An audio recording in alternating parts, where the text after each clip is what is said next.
মৌমাছি মৌমাছি কোথায় যাও নাচি নাচি, একবার দাঁড়াও না ভাই, ওই ফুল ফোটে বনে, যাই মধু আহরণে।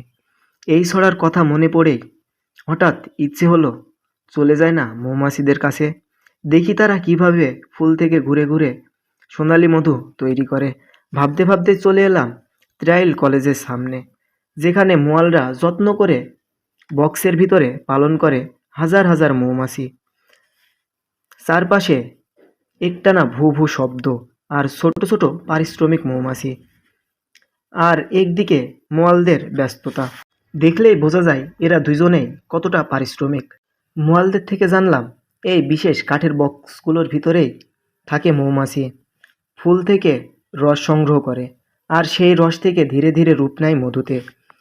প্রকৃতির এই নিখুঁত বাস্তবতা সামনে থেকে না দেখলে বোঝাই যায় না এক চামচ মধুর পেছনে কতটা শ্রম, কতটা সময় আর কতটা যত্ন লুকিয়ে থাকে। এই অভিজ্ঞতা আমাকে আবারও মনে করিয়ে দেয় যে প্রকৃতি আমাদের কত কিছু নিঃশব্দে দিয়ে যাচ্ছে। এই ছিল আজকের ছোট্ট ভ্রমণ আর অভিজ্ঞতার গল্প। আবারও দেখা হবে তোমাদের সাথে অন্য কোনো ভিডিওতে, ইনশাল্লাহ।